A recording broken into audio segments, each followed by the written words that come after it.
Hello friends, मैं हूं शिखा मिश्रा और आप देख रहे हैं स्टडी कैरियर। और आज मैं बात करने वाली हूं हिंदी के मॉडल पेपर की। यानी कि जो बहुत सारे बच्चों के मन में क्वेश्चन होता है कि 12th में हम आ चुके हैं और हिंदी का पेपर किस पैटर्न से लिखना है और किस पैटर्न पे पेपर होगा। तो इस मॉडल पेपर के ज़रिए से हम आपको ये बताना चाहते हैं कि किस तरीके से आपका पेपर आएगा और किस तरीके से आपको सॉल्व करना है। यानी कि आपको मैक्सिमम नंबर किस तरीके से गेन होने वाले हैं इस पेपर के माध्यम से। तो हिंदी का हमारा नॉर्मली ये पेपर है और इसमें हम आपको सारी जानकारी देंगे कि किस पैटर्न पे आपका पेपर आएगा और किस पैटर्न पे आपको सॉल्व करना है। तो चलिए वीडियो को यहीं पर शुरू करते हैं। तो सबसे पहले जो हमारा पेपर होगा तो उसमें सबसे पहले ये हमको दिया होगा ये 3 घंटे और 15 मिनट, यानी जो 15 मिनट का हम लोग का टाइम होता है तो उसमें रोल नंबर वगैरह भरने के लिए होता है। और ये जो पूर्णांक होता है इसमें 100 का होता है, 100 मार्क्स का पूरा पेपर होता है। खंड का जो होता है वो हमारा 5 नंबर का होता है। चलिए हम दिखा देते हैं आपको। यहाँ पर ऑप्शनल होता है और 5 नंबर का ये फर्स्ट नंबर पे होगा और सेकंड पॉइंट जो होगा वो भी 5 नंबर का होगा। यानी कि 10 नंबर का हमारा इतिहास आता है। इतिहास मीन्स जो हमारे ऑप्शनल सब्जेक्ट ऑप्शनल जो क्वेश्चन होते हैं वो हमारे 10 नंबर के आते हैं। तो जो हमारे 10 नंबर का क्वेश्चन आते हैं वो आगे इतिहास से रिलेटेड आते हैं। यानी कि इसमें आप जैसे देख सकते हैं कि यामा किस युग की रचना है, और ये जो लिखा हुआ है कामायनी किस रचना का के रचनाकार कौन है। इस तरीके से यहाँ पर बहुत सारे क्वेश्चन किए जाते हैं तो जो कि 10 नंबर के आते हैं। चिंतामणि के लेखक कौन है, इस तरीके के आपको 10 क्वेश्चन दिए होंगे MCQ। तो उसमें जो मार्क्स होते हैं ना वो बहुत कम रेयर चांस में हमको 10 में से 10 मिल पाते हैं। ये जो होते हैं वो स्कोरिंग नहीं होते हैं, यानी कि इसमें बहुत ज़्यादा एफर्ट डालना पड़ता है फिर भी हमको उतना गेन नहीं हो पाता है। तो चलिए हम सेकेंड पॉइंट की बात कर लेते हैं कि उसमें क्या होता है। तो थर्ड पॉइंट जो हमारा है उसमें हमारा गद्यांश आता है। गद्यांश जो होता है हमारा स्टोरी बेस्ड होता है। स्टोरी एक दिया होगा और उसके बाद में उससे रिलेटेड 5 क्वेश्चन देगा। ठीक है, इसमें आपको ऑप्शन भी मिल जाता है कि स्टोरी आप कौन से, मतलब कि 2 ऑप्शन दे देगा आपको कि इन दोनों में से कोई भी स्टोरी के आप 5 क्वेश्चन कर सकते हैं, जो कि एक क्वेश्चन 2 नंबर का होता है। और बड़े ही आसान तरीके से इसको आप कर सकते हैं। और इसके लिए मैं एक वीडियो बना दूंगी किस तरीके से आपको गद्यांश को सॉल्व करना है। और बाकी आगे की बात कर लेते हैं। जो हमारा 4 नंबर है, 4 नंबर हमारा पद्यांश से रिलेटेड है। यानी कि जो पद्य का जो भाग होता है वहाँ से रिलेटेड है। तो उसमें भी यहाँ पर भी हमको ऑप्शन मिल जाता है और यहाँ पर जो हमको ऑप्शन मिल जाता है उसमें भी सेम यही प्रोसेस होता है कि 5 क्वेश्चन दे देगा, एक क्वेश्चन 2 नंबर का हो जाएगा। तो यहाँ से भी 10 नंबर, यानी कि ये जो क्वेश्चन होते हैं 3rd नंबर और 4th नंबर ये हमारे स्कोरिंग होते हैं। चलिए हम 5 नंबर की बात करते हैं। 5 नंबर जो हमारा क्वेश्चन आता है उसमें किस तरीके से होता है, वहाँ पर भी हमको 3 से 4 लोगों के नाम दे देंगे और उसमें बोल देंगे कि मैक्सिमम 80 वर्ड्स में आप उनके बारे में लिखिए। यानी कि उनकी जो साहित्यिक परिचय, यानी कि उनके बारे में इंट्रो उनका लिखिए और उनकी रचनाएं लिखिए। जो उनका इंट्रो लिखना है आपको उसमें 3 नंबर आपको मिलने वाले हैं और जो रचना है उसमें आपको 2 नंबर मिलने वाले हैं। यानी कि जो टोटली आपको इससे मिलने वाला है 5 नंबर। और 5 नंबर यानी कि आपने रचना अगर लिख दी हैं, 2 से 3 भी लिख दी हैं तो भी आपको 2 नंबर आराम से मिल जाएगा। क्योंकि वहाँ पर कुछ मस्ट नहीं होता है कि आपको 50 रचनाएं लिखनी है या 10 लिखनी है। अगर आप 2 से 4 भी लिख देते हैं तो भी आपको नॉर्मली नंबर रचना के मिल जाते हैं। और साहित्यिक परिचय यानी कि इंट्रो आपको वहाँ पर सही से लिखना है और उसका पैटर्न मैं आपको अगले वीडियो में बताने वाली हूँ।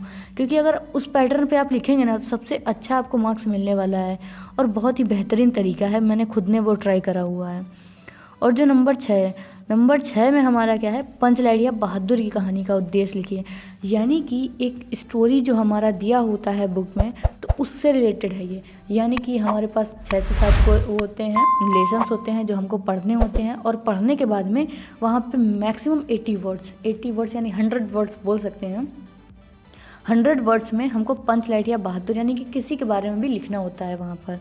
तो यहाँ पर जो मस्ट होते हैं 4 हमारे पास वही होते हैं, चैप्टर ही हमारे 4 होते हैं। पंचलाइट, बहादुर, ध्रुव यात्रा या लाठी, ये हमारे पास 4 चैप्टर होते हैं। ठीक है, तो इन चारों में से किसी एक के बारे में आपको लिखना है। तो इन चारों में से किसी एक के बारे में आपको इतना अच्छे से तैयार कर लेना है, एक मतलब कि एक स्टोरी बेस्ड। इनकी स्टोरी बहुत बड़ी बड़ी हैं पर आपको इसमें ना छोटा सा एकदम जो संक्षिप्त में बोला जाता है ना, एकदम छोटा सा शॉर्ट एकदम तैयार कर लेना। उस तरीके से आपको उसका तैयार कर लेना है और बहुत ही बेहतरीन तरीके से इसको आपको लिखना है। इसमें भी आपको आराम से 5 नंबर आराम से आपको टीचर दे देगा। आपने अगर 80 वर्ड्स यानी कि 100 वर्ड्स आपने लिखे हैं और बहुत ही बेहतरीन तरीके से। तो इसमें किसी का भी आपको कॉपी नहीं करना है, आपको सिर्फ पूरे चैप्टर को एक बार पढ़ना है, रिकॉल करना है और उसके बाद में आपको पढ़ना है, उसके बाद आपको लिखना है। ठीक है। अब जो 7 नंबर क्वेश्चन है, 7 नंबर क्वेश्चन क्या है, खंड काव्य लिखिए। खंड काव्य सारे के सारे एरिया वाइज होता है, ठीक है, किसके एरिया में क्या चल रहा है उसके हिसाब से। तो हमारे यहाँ पर मुक्ति यज्ञ हुआ करता था, तो हम लोगों ने मुक्ति यज्ञ के बारे में क्वेश्चन तैयार किए हुए थे। 3 से 4 क्वेश्चन तैयार करने के बाद में 1 या 2 उसमें से आ ही जाता है। तो सेम सबके एरिया में, जैसे किसी के एरिया में रश्मि रथी होता है, तो ये शायद ये डिस्ट्रिक्ट वाइज होता है, तो उसके हिसाब से हमारे एरिया में जो पड़ा था वो मुक्ति यज्ञ था। तो मुक्ति यज्ञ हम लोगों ने 3 से 4 क्वेश्चन देख लिए थे, 3 से 4 बार ही देख लिए थे। और उसके बाद में 80 वर्ड्स होता है, यहाँ पर भी आप 100 वर्ड्स, यानी कि एक पेज जो बहुत बड़ा बोर्ड की कॉपी का होता है, मिनिमम उसको एक पेज आपको फिल करना ही रहेगा। अगर आप उसको अच्छे से फिल कर देंगे, और अच्छा सा थोड़ा सा राइटिंग पे भी बहुत ज़्यादा फोकस करना होता है, क्योंकि यहाँ पर राइटिंग भी बनानी होती है और अच्छा लिखना भी रहता है। तो वहाँ पर अगर आपने एक अच्छा काम कर लिया ना, तो आपको 5 नंबर यहाँ पर भी फ्री में मिलने वाले हैं। तो चलिए आगे देख लेते हैं। अब जो हमारा खंड खा अब आ जाता है, तो वहाँ पर भी सेम चीज़, यहाँ पर गद्यांश के लिए फिर से वही चीज़ें आ गई हैं। संदर्भ हिंदी में अनुवाद कीजिए, ठीक है।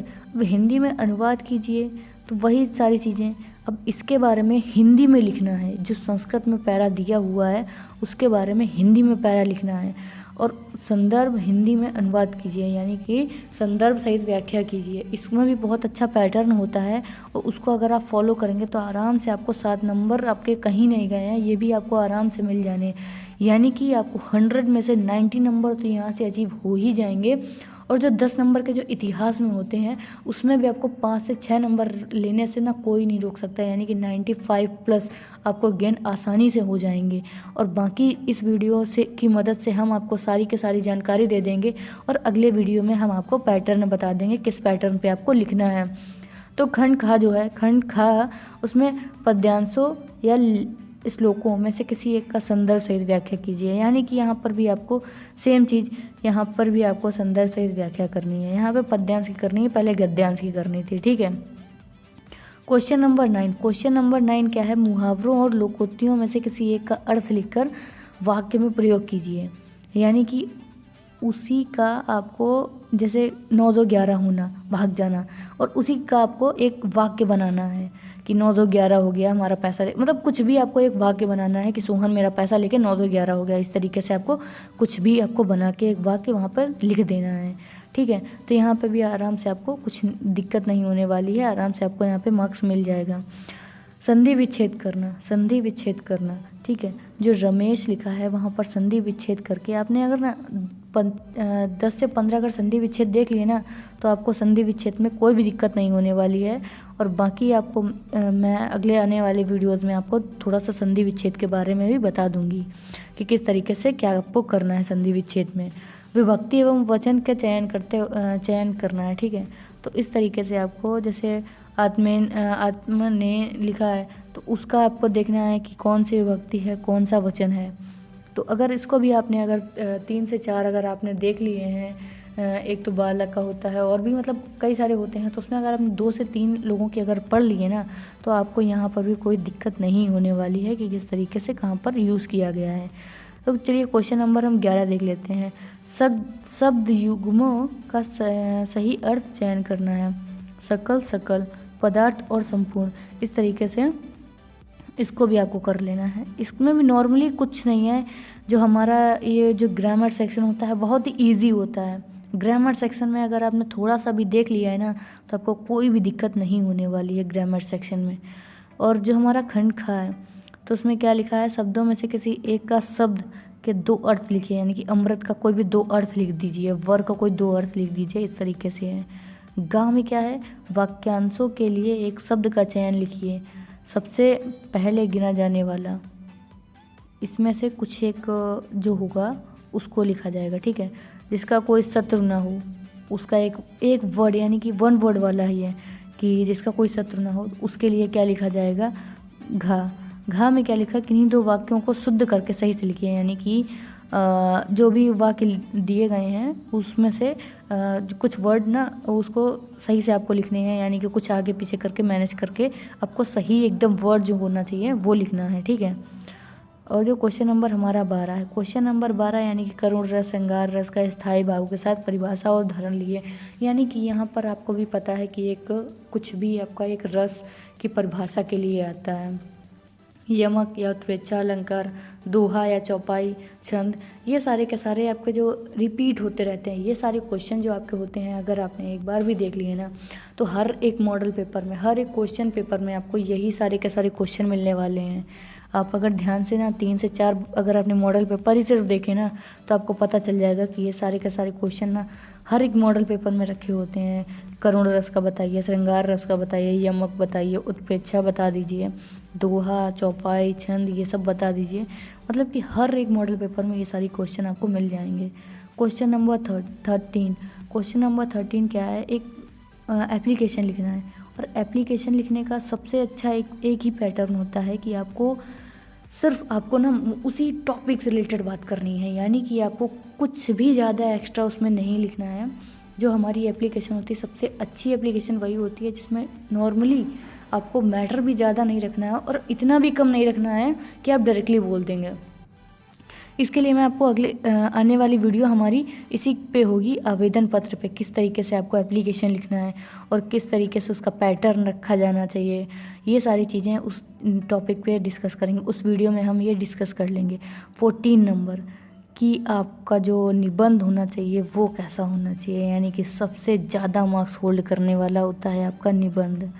और निबंध अगर आपको अच्छा अगर लिख दिया है आपने, तब तो आपको बहुत अच्छा मार्क्स मिलने वाला है। यानी कि निबंध में आपको कम से कम उसमें से 8 से 10 हेडिंग रखनी है। 8 से 10 हेडिंग, 8 से 10 हेडिंग मतलब ये कि पर्यावरण, प्रदूषण पे भी अगर आया है ना तो आपको 8 से 10 हेडिंग आपके मन में होनी चाहिए कि मेरे को क्या बनानी है। अगर आपने 8 से 10 हेडिंग लिखी है ना तो आपको ये जो 9 नंबर है ना कहीं नहीं गए, आपको आराम से मिलने वाले हैं। सबसे अच्छा एक ही पैटर्न, आपको 8 से 10 हेडिंग बना लेनी है और नॉर्मली एकदम जो उपसंहार वगैरह होता है उस तरीके से आपको एकदम सीक्वेंस वाइज आपको कर देनी है, ठीक है, एडजस्ट कर देनी है और उसके बाद में आपको वहाँ से स्टार्ट कर देना है। और 8 से 10 हेडिंग जहाँ वो देखेगा ना, जो भी आपकी कॉपी चेक कर रहा होगा ना, आपको मार्क्स दे ही नहीं सकता। ऐसा ना हो ना कि आपको मार्क्स दे ही ना, आपको 9 नंबर बड़े ही आराम से वो दे के चला जाएगा। तो इस वीडियो में इतना ही, मिलते हैं अगली वीडियो में, तब तक के लिए बाय बाय।